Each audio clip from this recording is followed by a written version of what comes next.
for August 11th.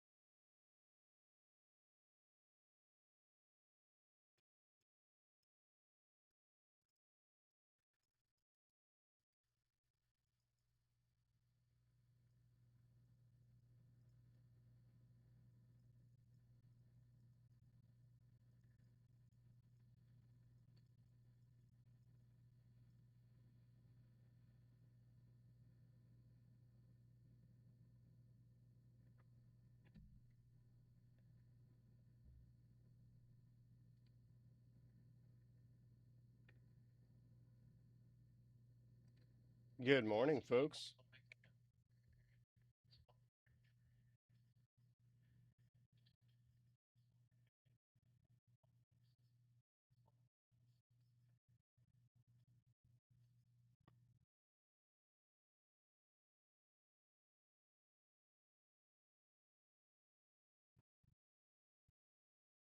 Hope everyone out there is having a good week so far. Just about to get this all started here.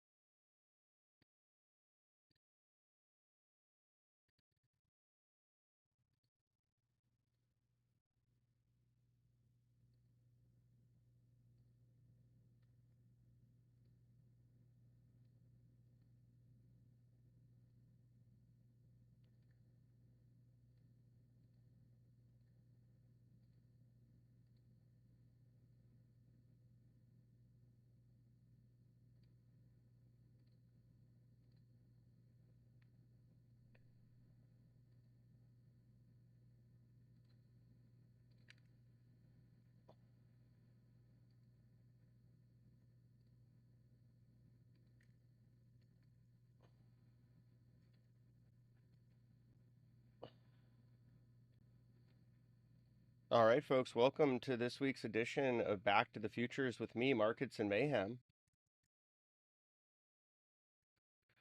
And we just got a pretty interesting bit of data on that CPI reports, catalyzing a decent move higher in futures ahead of the market open. So we're going to be looking at that and a lot more, but first let's get through a couple of slides. First, the disclosure, and really the point here is don't risk more than you're willing to lose. I don't want to see anyone get hurt out there any more than anyone else. In fact, I'd like to see you guys succeed. And the biggest part of that is managing your risk first and foremost, having reasonable expectations of what you can make.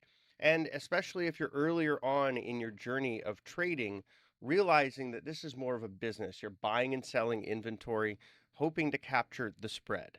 It's not all lottos and Lambos. In fact, most of the people that get their mindset unrealistically skewed towards positive outcomes don't last very long in this game. And while it's been an easy trading environment overall, that's not always going to be the case. So, developing skills to understand how to adapt to different trading regimes is also going to be important. Now, a little bit about me. I've been trading for 20 years now. It's been a very interesting journey. I was fortunate enough to have some great mentorship early on. And my whole goal, getting onto social media, starting TraderAid and otherwise, is trying to really bring that forward to as many people as I can. I want to pay that idea forward of generosity in sharing information and helping people have a better chance of success. And that's really the basis of what I do and why I do it. So, one of the things that's helped me in that approach to find better consistency and to overall take some of the emotion out of trading is focusing on having a more systematic approach. Using data like momentum, price action, options flow, sentiment, positioning, volume profile, and of course, the big picture. And so, what I've done over time is build tools to help guide my trading, as well as backtest and use models that are derived from that backtesting to guide some of my trading, particularly on the longer time frames. And I began working with Bookmap in early 2022 because I saw great value in the way their platform displays market data. It's amazing. It's already been 3.5 years working together, and it's been a great partnership.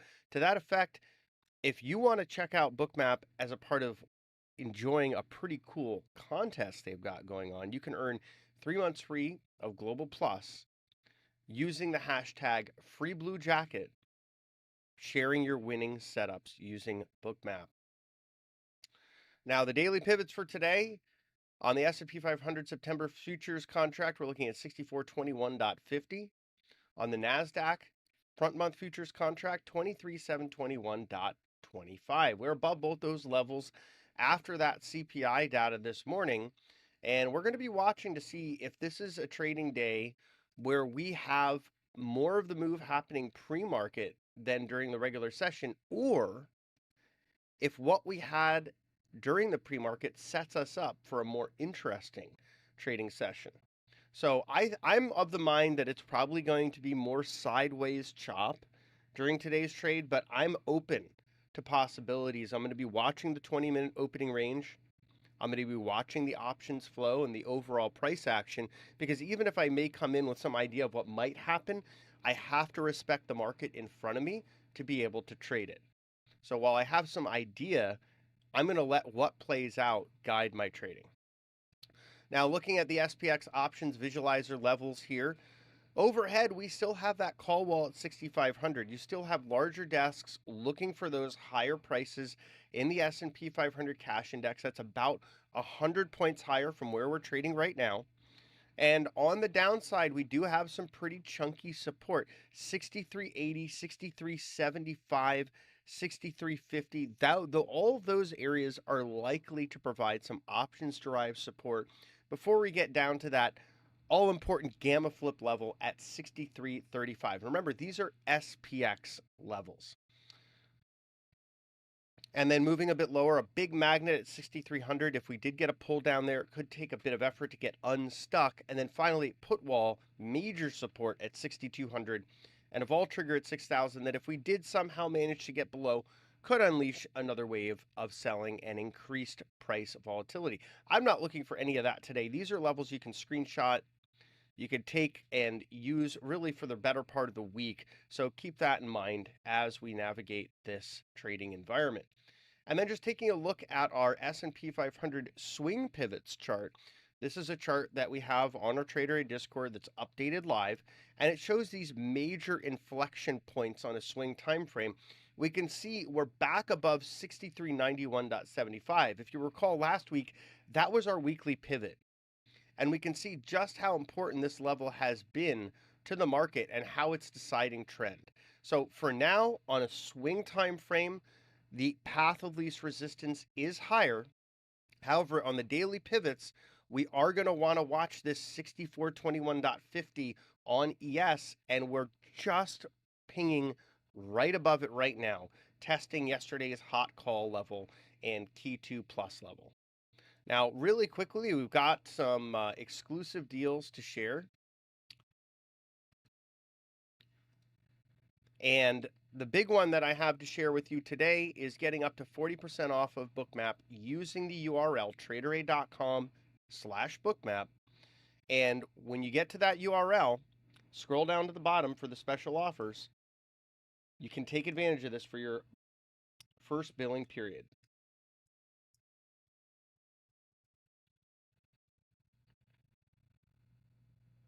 All right, we're going to go right into Bookmap here, so give me a moment as I bring that on screen.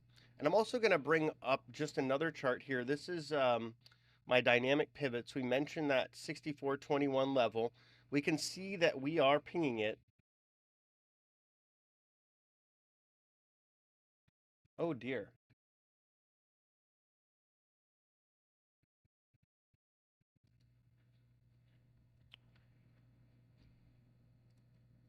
We can see that we are pinging that level here. And just looking like that's going to be a pretty key area of support to watch. So folks, if you're watching this stream, I did have a image of just my avatar on there for a minute. I apologize about that. That has since been corrected. And we should be showing the live feed now. But you didn't miss a ton of stuff, just all the things that I went over verbally there.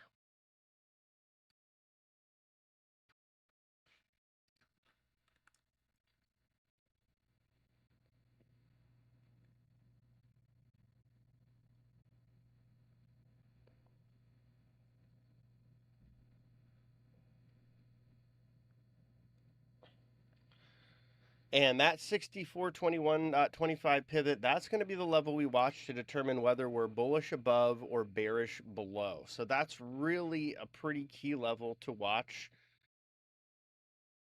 as we navigate the trading day here.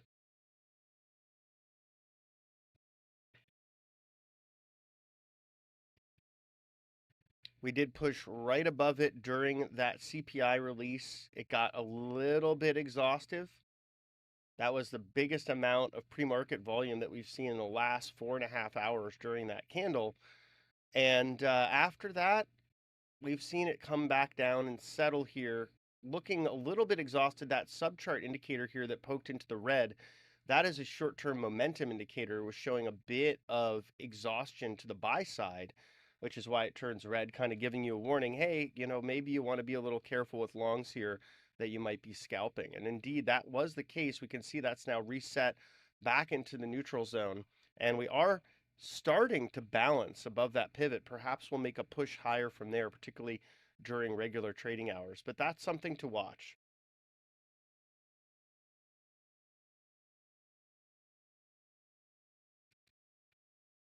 And going back into Bookmap here, we can see there was a little stop run recently as well. We can see selling aggression picking up just a little bit on this corrective move lower. Let's bring the whole move into the picture here. So you could see that reaction was pretty gappy. There wasn't a lot of liquidity on the order book, as is often the case during these event volatility catalysts. In fact, stacked bids and asks, just about 29,000. So not super liquid, hasn't been very liquid for a while. I remember when that level used to be on average 50 to 60,000. Now it's on average 25 to 35,000. So it's come down quite a bit over time. And that's left us with a market that at times is a lot less liquid in the way it discovers prices.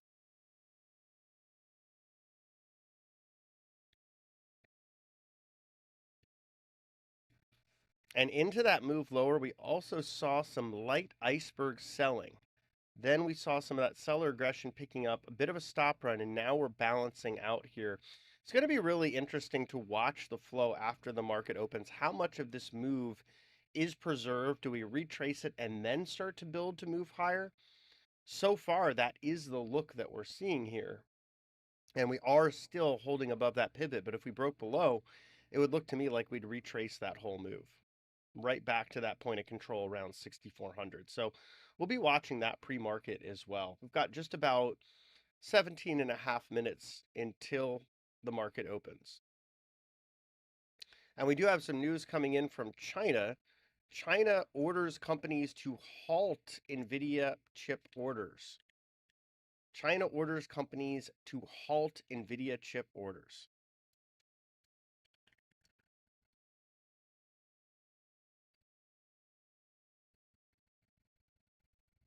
Pre-market, that doesn't seem to be having much of an impact on Nvidia shares. Their bid 0.1% higher.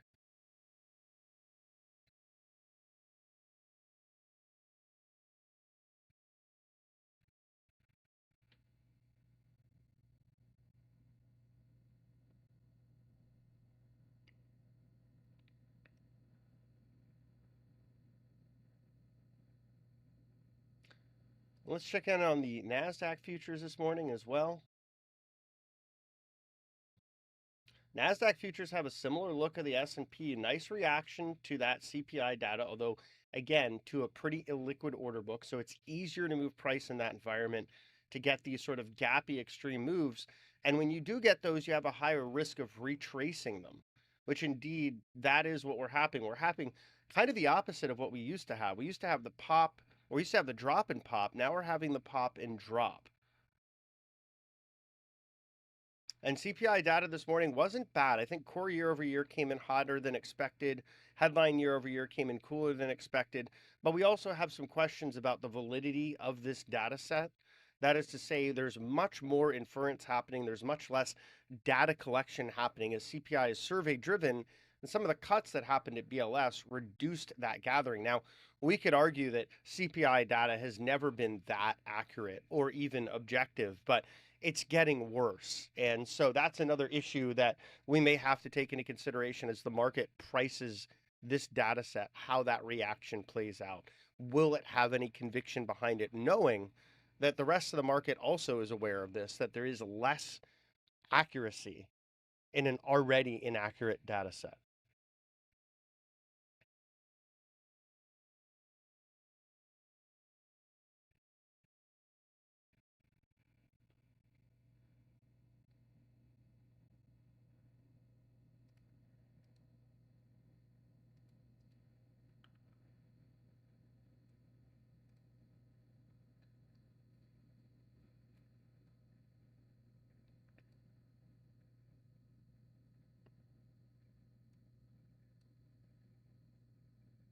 Let's also zoom out, look at the overnight session.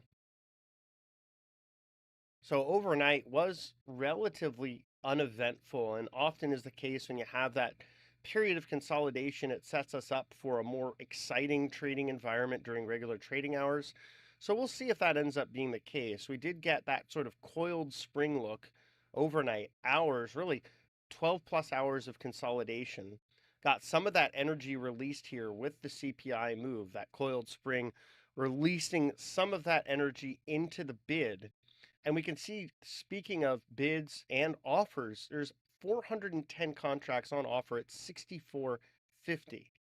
Price couldn't get all the way up there. In fact, as that offer grew, price retreated. So that's another thing to keep in mind. That is a pretty large offer for pre-market, but it's also giving you a sense that at least during that moment in time, buyers didn't have the confidence or the demand to push higher through that confluence level of 64.50 and key 5 plus.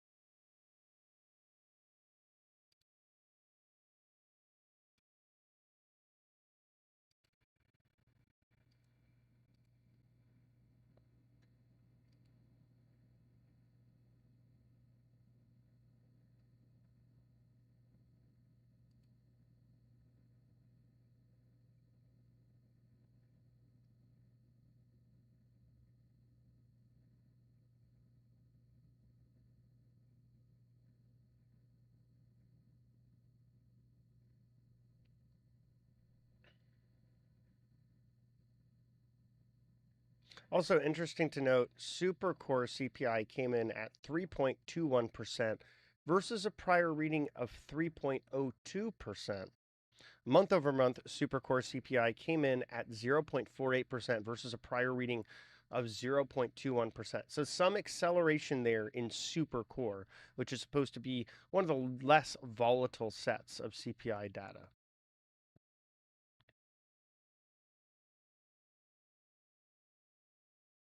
So mixed bag overall in CPI.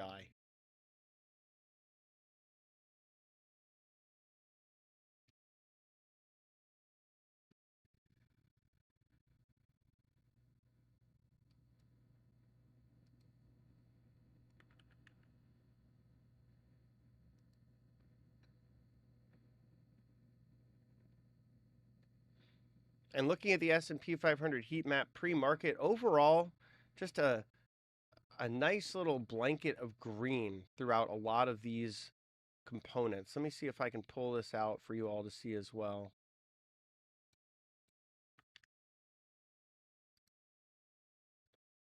Yep, here we go. So this is the pre-market heat map from FinViz, and we're just seeing overall tech has a decent bid. Most of that tech showing green. Intel up 3.78% after the CEO that Trump called to resign, having what was described as an interesting meeting with the White House. So that company coming off its low. Still a troubled company, however. You also have Tesla getting bid up. Really a nice recovery off the bottom of that pattern that Tesla shares have. We look at that company. This looked like it was really wanting to break down here, but we are breaking to the upside of this pattern. We'll see if that lasts, but certainly this overall chart had a bearish look to it ahead of that move.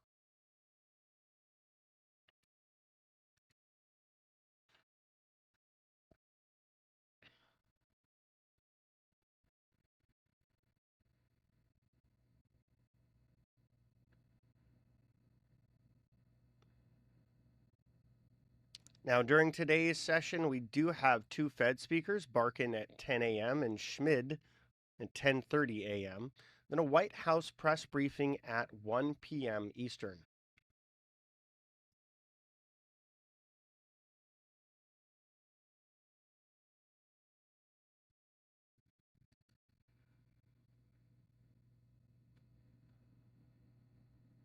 And currently, just checking in on the indices ahead of the market open, just about 10 minutes away. We've got the Dow 30 bid up 0.4%, as well as the S&P 500, with the Nasdaq 100 bid up about 0.5%, and the Russell 2000 bid up 0.8%. So overall, a lot of green ahead of this market open.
And let's go back to the other view we have via Motive Wave. Give me a second here. There we go. We are retesting that 64.21 pivot level, and we did get a bearish fair value gap indicator as well. So overall, starting to look like we may retrace even more of that post CPI move ahead of the market open.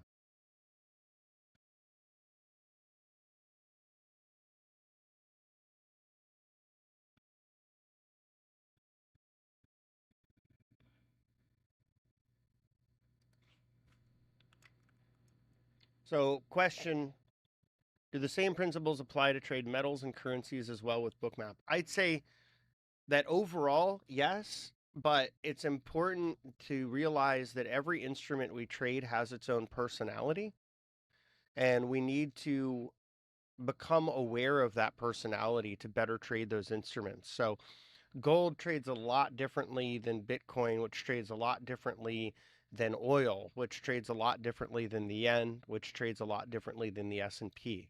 Even the S&P and the Nasdaq trade quite a bit differently than each other. So I think if we can appreciate that nuance, the same overall order flow concepts are applicable. But we need to be aware of how these different participants and how these different markets trade to better be able to take advantage of them. That is to say, if we treat them all as if they are the same, then we could get chewed up and spit out on some of these that are more volatile or tend to have more exaggerated movements as a reaction to news or order flow. So the way I look at it is I like to get an idea of the inherent volatility of the instrument I'm trading. If I'm looking at something like Bitcoin or natural gas, I'm going to be taking smaller size, using wider stops, and really being a lot more of the mind of trying to capture some of that volatility, but not put as much liquidity at risk. If it's something more stable, like I'm trading the 10-year note futures or even the S&P 500, I'm willing to use larger size and more narrow stops because those instruments inherently tend to be less volatile.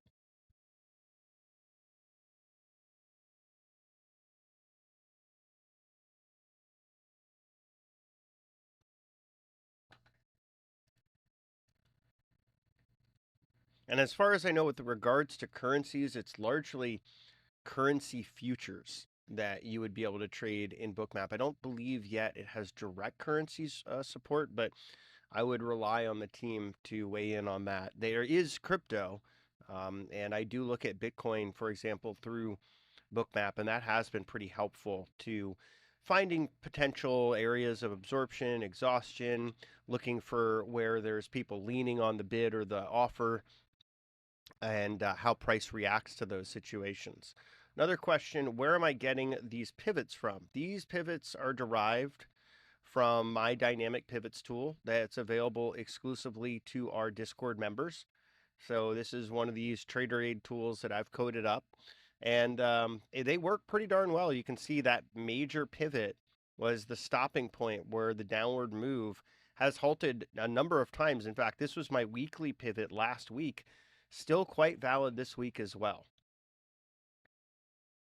And the pivots are derived from analyzing volume, price action, and also just a couple of other things that my algo does as it generates two different types of pivots: major pivots, which are used for swing trading and are also more important levels to watch if you see them come up during the intraday, and then the normal pivots, those normal dynamic pivots, which are more for intraday trading. So they're available on streams for both the Nasdaq and the S&P 500 in both the intraday and daily time frame on our Discord, 23 hours a day.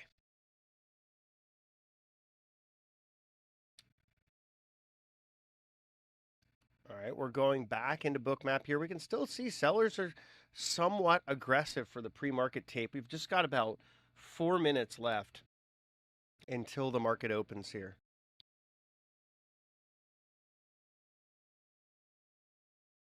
Yeah, gold is really a lot of fun to trade. I swing trade gold and some of its miners as well. And it's still very much in this Bollinger Band squeeze to breakout expansion. That breakout started really late 2023.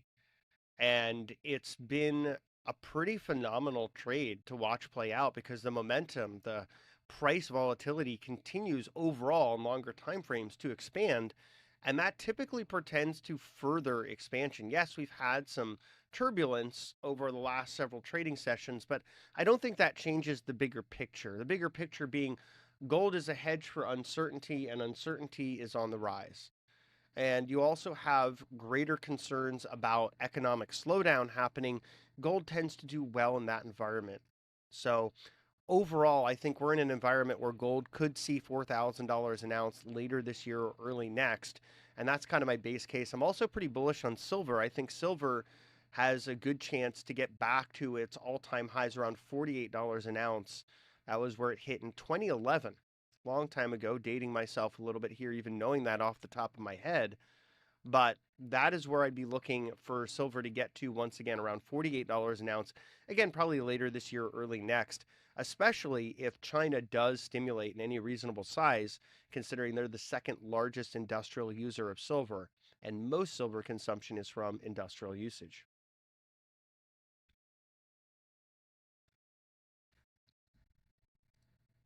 It's about 2.5 minutes until the opening bell here.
And we have the opening bell there getting just a little bit of a bid right off the opening bell.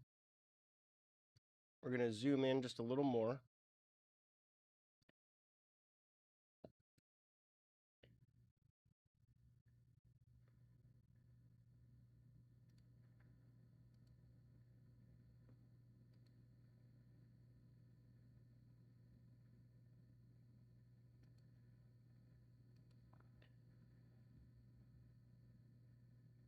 See, there's some iceberg buying and selling into the opening bell. And that's one of the things that I always encourage a little bit of caution into the opening bell, trying to get too confident with which side you're going to take because there's this cross current of institutional flow. And it tends to be a pretty volatile time to execute with any confidence of directionality, which is why there's all these ideas of watching the opening range anywhere from 5 seconds all the way to the first hour of trading. Personally, I look at the first 20 minutes. That tends to backtest really quite well. I've been actually working on a Motive Wave add-on that I'll be putting out there, and then I'll make one for Bookmap as well that really maps out opening ranges and extensions based on user preference. So that's something to look forward to. I'll be giving that out for free once I have it ready.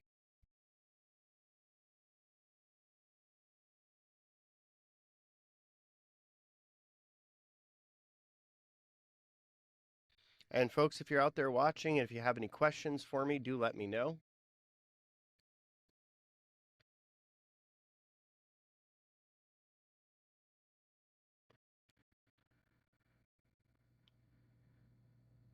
We're going to zoom in just a little bit more now. So far, the opening range microstructure is a bit heavy, lower highs, lower lows, kind of the theme we're seeing so far. But again, early yet.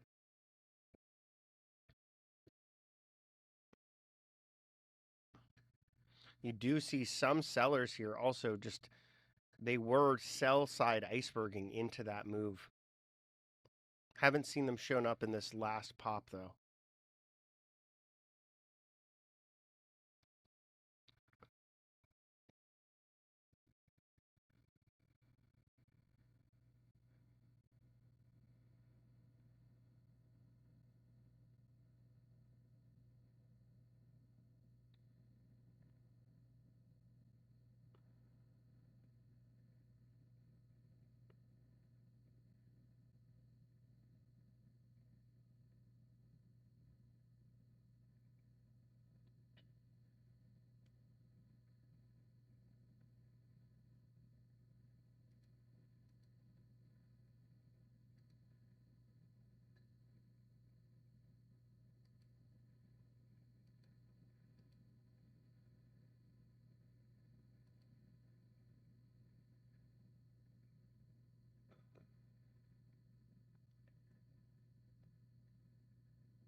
And climbing right back up to where we opened and now making a push above.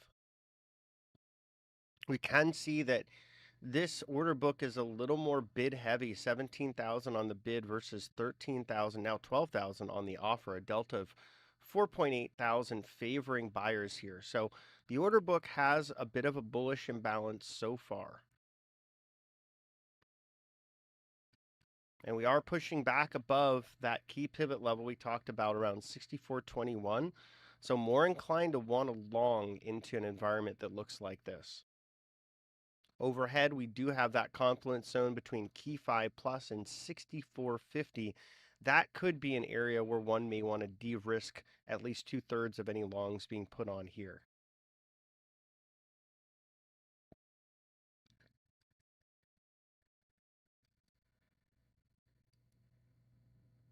Let's take a look at the Nasdaq as well.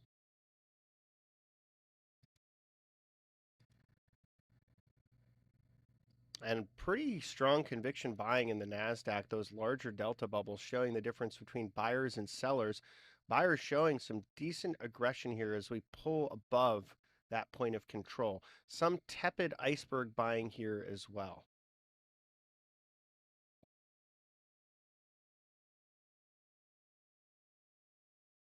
And the Nasdaq, like the S&P, there's a large offer overhead for the Nasdaq seeing 420 on offer is pretty chunky. So for any longs being put on this break above this initial balance and point of control, I'd be looking to core off around that large offer or even a point below it, because often is the case with an offer that large, you're going to see some resistance.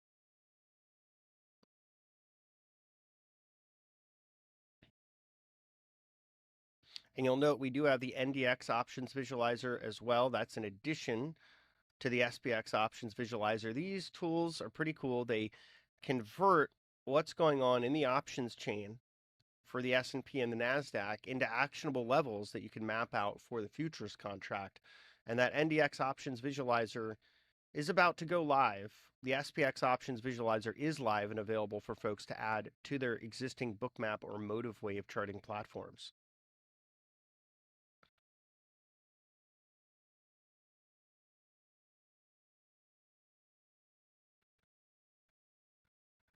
We can see more offers starting to stack above here as well. So it's really about auction theory. Do buyers have the demand to push us through that supply? So far, a little bit of hesitation.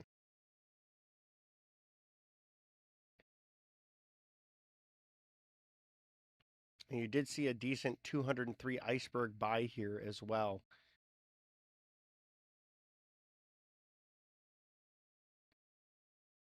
The SPX options visualizer is available at traderaid.com/SPX. It's a data add-on.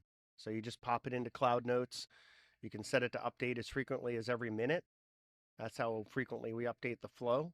And the levels are updated every 2 minutes. And so it's available directly through us. traderaid.com/SPX for the SPX options visualizer. You can learn more there. And look forward to the NDX options visualizer as well as visualizers for SPY, Triple Q, IWM, and then after that, we're going to be doing the Mag 7 stocks. And once all that's rolled out, I'll be looking at other charting platforms as well. But for now, that'll all be available on Bookmap and Motive Wave with major data providers.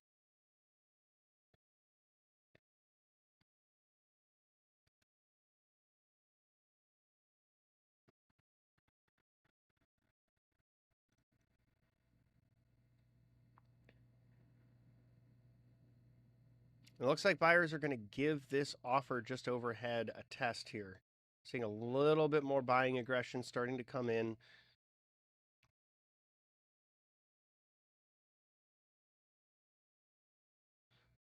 I'd like to see a determined push above. I'm still looking for 64.50 to the upside here for a level to take off a core position in an intraday scalping mission. You could see, wow, big offer just coming in overhead, over 1,000 contracts coming in just overhead, and buyers not yet deterred by this. So that's a good look. Let's see if they can push through. They're absorbing some of it here.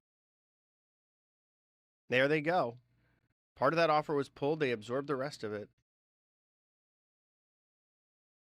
So buyers showing some confidence. That's also the most aggressive buy-side delta bubble we've seen.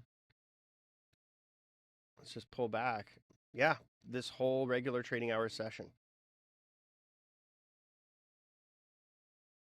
So let's see if we can pick up to that key 5 plus 64.50 confluence area.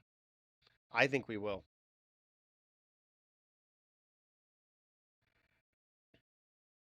Let's also zoom out just a little bit here. See how we're basically just retracing the CPI move if we do that. That's what I wanted to show. So it looks pretty likely that we could make that happen.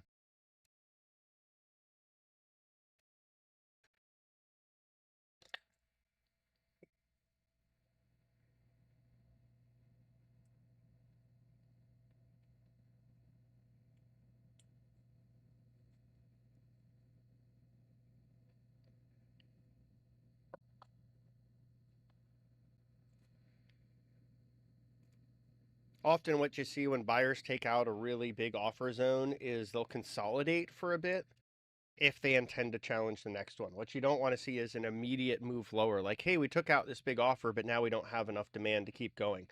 That's a little more discouraging. What we're seeing here is constructive.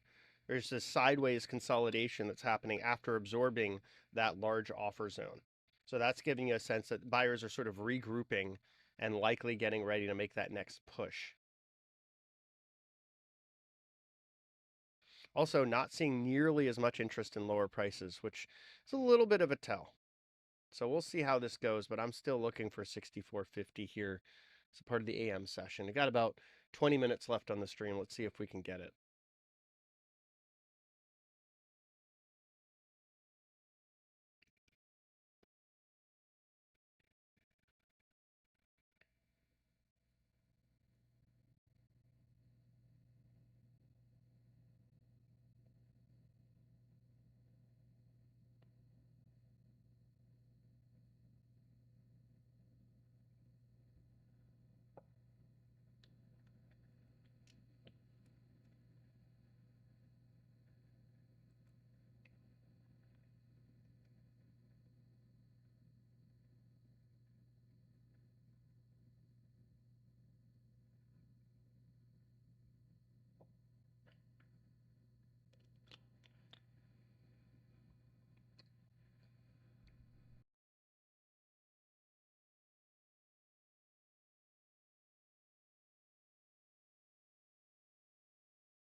And we're going to very quickly go back to our other chart here.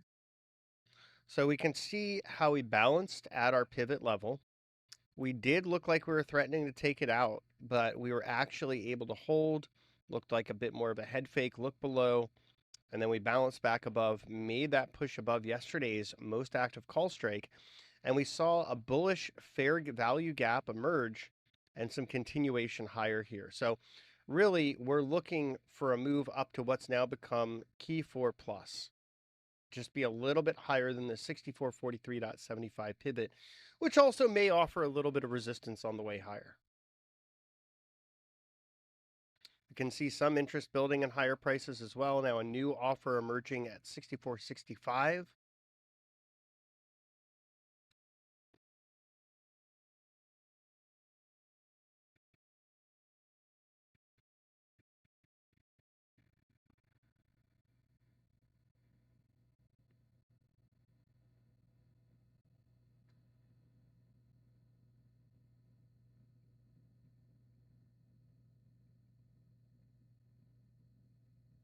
But overall, this price action is constructive. We have an offer just overhead at 64.40. Buyers are not running away from that. They look ready to challenge that and likely absorb it next. You can see just healthy sideways consolidation here. Sort of a spring coiling up, getting ready to release that energy in its next move. Let's check in on the Nasdaq here as well. Nasdaq actually looking a little bit more sprightly than the S&P 500 futures, or the SPOOs as some would call them. Just challenging the key 2 plus level and getting closer to that 441 offer, having grown to that level from 420 earlier. That's also a level where I'd be looking at de-risking just below. But so far, looking constructive. And the move overall is one of higher lows and higher highs. That's also a good look from a micro trend perspective.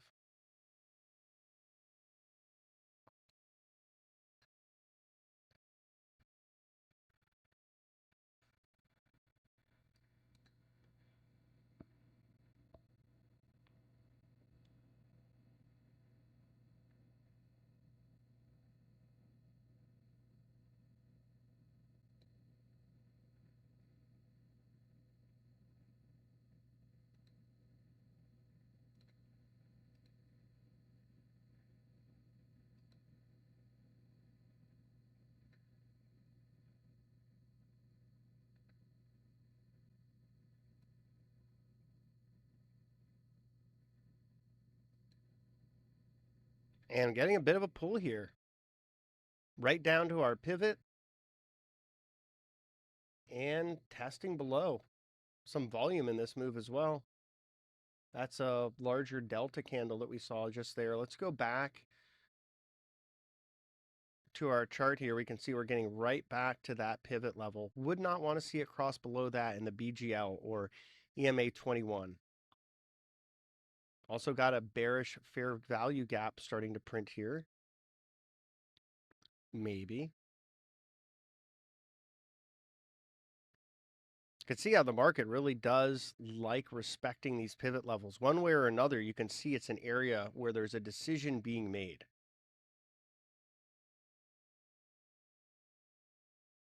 That was really my point behind making them. Rather than going through and looking at charts and trying to, create these horizontal areas of support and resistance by eye, why not have it be automated, algorithmic, and something that can iteratively evolve and get better over time, saving us time as traders so we can use that mental capital to focus on the market in front of us.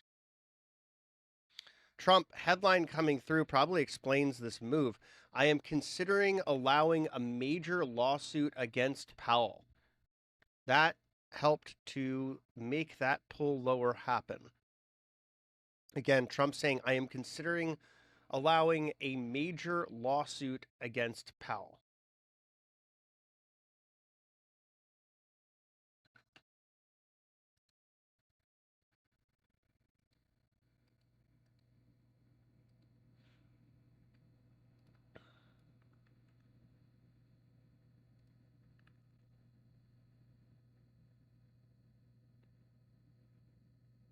So I'm being asked what I think of Nvidia. I would be cautious of Nvidia ahead of earnings. It has a chart pattern that makes me a little bit nervous, this sort of rising wedge. And, while the company is executing well, there are headwinds to keep in mind here. Increasing competition is one of them, and the potential for further margin compression, especially as they go to more complex offerings. And as competition also begins to heat up. Now, we're just going to shift back to the headlines here because we're getting more headlines from the President of the United States.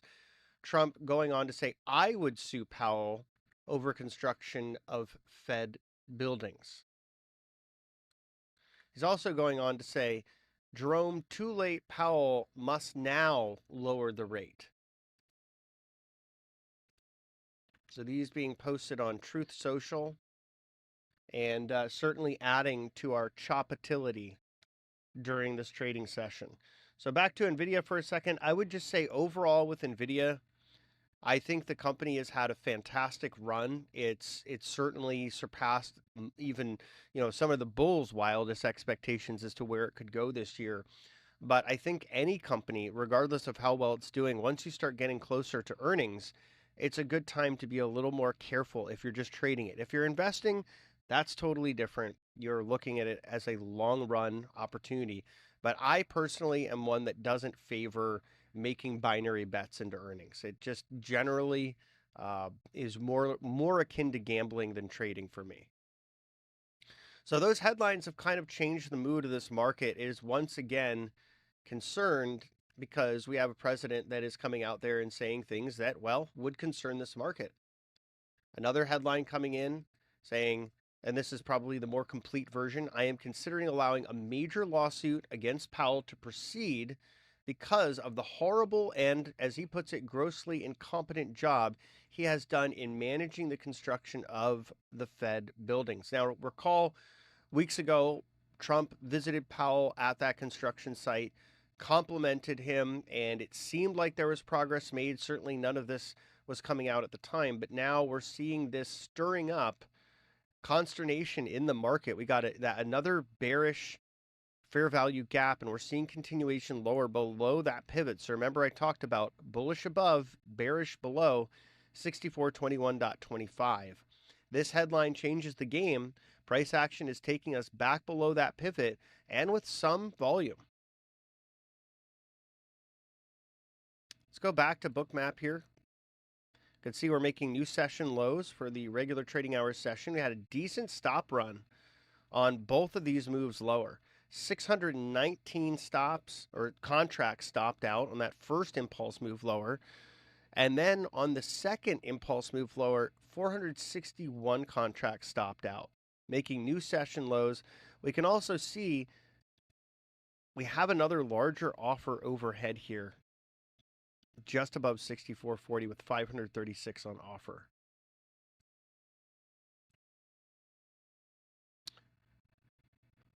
So this is the risk of the market we're in now. And if you didn't really start trading And if you weren't trading during Trump's first term, you probably don't remember stuff like this. But now that we've been, you know, 7 months into his second term, you're probably starting to get a sense that that tail risk from headlines at any given moment is a real thing.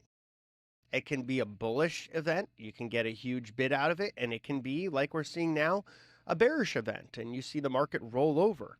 We're down 30 points here in really a matter of minutes. So you got that really positive CPI reaction. We were bid into that. We retraced a little bit of it. Let's go back here. We can kind of talk through what we've seen.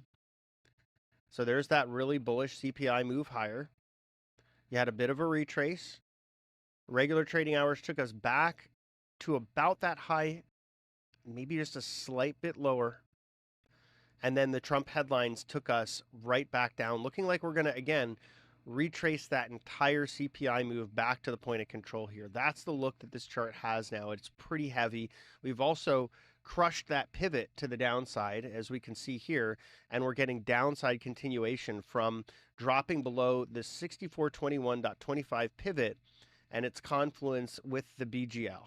That's the big green line. It's a 21 EMA on a 5-minute chart. It's a very helpful little momentum indicator. But what we can say here is there's a number of things that give us a sense that volatility is going to pick up. You had this big outside candle. You had that bearish fair value gap. You had the break below the BGL. And earlier, as a reaction to CPI, you did show a bit of momentum being extended.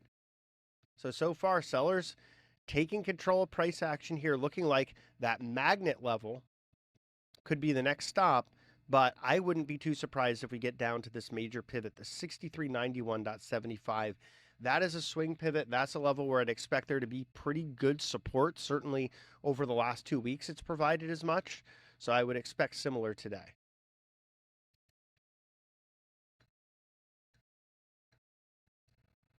And we are starting to see flow coming through from the SPX options visualizer. This is flow coming through the SPX contract right now. There's a little bit more volume at the two most active call strikes and put strikes at the moment here. But it is early yet. I want to see this flow evolve a little bit more before we start to discern where flows are giving an edge to which party, buyers or sellers, or really call buyers or put buyers. But the impact is one and the same. When that flow hits, you have market makers that have to hedge out that delta in near time. And in doing so, if there's an excess of calls, you typically are going to get more buying from that delta hedging. It's liquidity positive. Just like if there's an excess of puts, typically you're going to see more of that liquidity removal or bearish price action. That's why we look at the top two call and put strikes to get a sense as to where that volume is coming in. So right now, the top two call strikes outpacing the puts. But again, the nuance there is it's early yet. Let's wait for a little more flow to come in.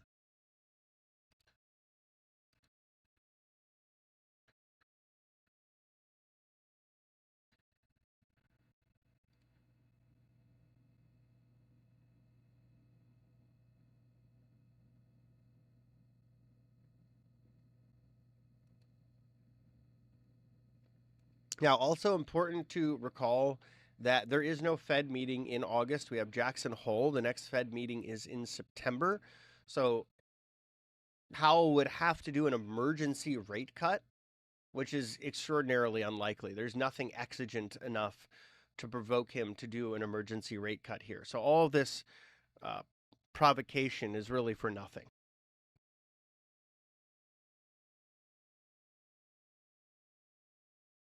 Perhaps a bit of a distraction, who knows? But whatever the case may be, you can see what happens when those sorts of headlines hit. It takes the bottom out. You get a lot less confidence. And that still, this is a trend of lower highs and lower lows so far from that event. Before, we were actually looking pretty constructive going into today. You could see there was a nice bid off the open. You saw some positive iceberging, but it's just as soon as that headline hit, the whole narrative changed. Now, the further back the headline goes in the memory hole, the more the market's able to bid away from it. So as long as Trump doesn't keep saying this stuff, you'll probably get some kind of recovery because A, you're seeing the reaction function of the market becoming less and less intense to these type of headlines. It's like it's becoming gradually a little more immune, trying to parse which one of these should we take seriously, which one of these is just more saber rattling.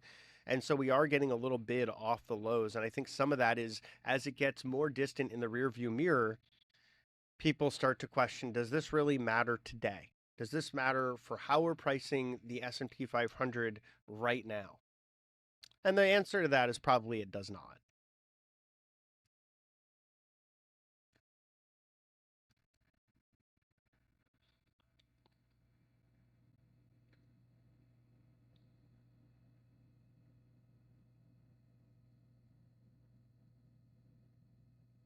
Got about 4 minutes left in the live stream here. Appreciate you all tuning in. It's always fun when we get some live data coming through like that, and then we get some crazy headlines as well.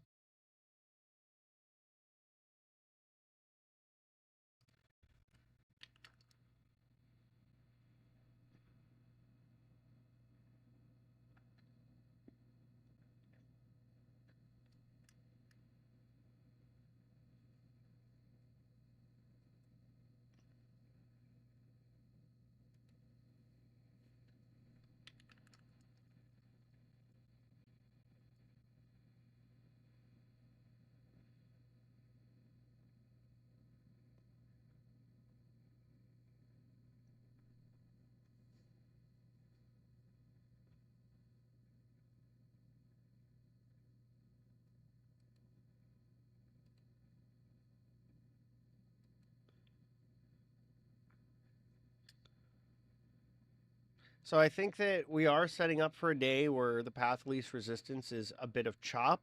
I still wouldn't be too surprised if we get an upside pull, particularly in the PM session.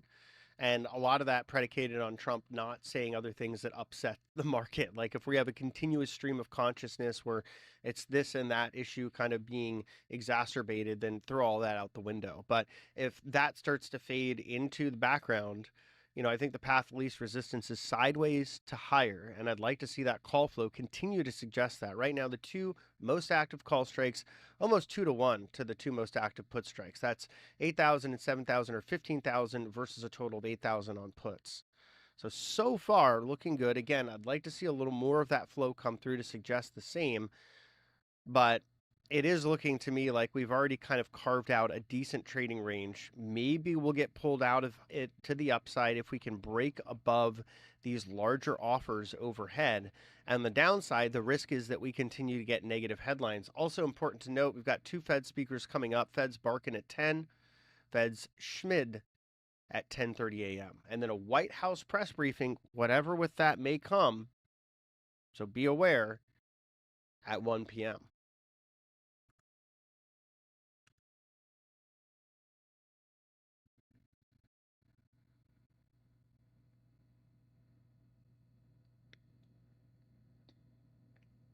And no real treasury auctions of interest here. We have some bill auctions coming up for 17-week, 4-week, and 8 weeks. That's about it that I see on the docket for today. I do think if there was an actual lawsuit that was filed and this whole thing became like a judicial circus, that would be a problem. That would probably undermine confidence and you'd see some more de-risking. But for now, it is just an idea, a trial balloon that's being floated to see what the reaction is by the media, by the Fed, etc. So unless and until there's something filed in court, I don't think we need to take this particular headline at face value. Rather, just there's this idea floating around that they're testing that maybe they'll do something more aggressive to try to twist Powell's arm. The irony here is that the Fed is likely set to cut by 25 basis points in September. And the more that there's this pressure coming in that would make the Fed at least appear less independent, the less likely is that you get that cut. Like really, Trump ideally needs to stop telling Powell what to do so Powell can do his job and not appear to be under the influence of the president. That's my thinking on it. That is analysis that's based on what I've heard from Powell as well, just reading between the lines. So, folks, that's going to do it for this week's Back to the Futures. If you want to learn more about what I'm up to and check out some of these awesome trading tools, visit TraderAid.com. If you'd like to check out the SPX options visualizer, that's TraderAid.com/SPX. And then finally, to get up to 40% off Bookmap, visit TraderAid.com/Bookmap. Thank you all for tuning in. I'll be back next week, Tuesday at 9 a.m. Eastern.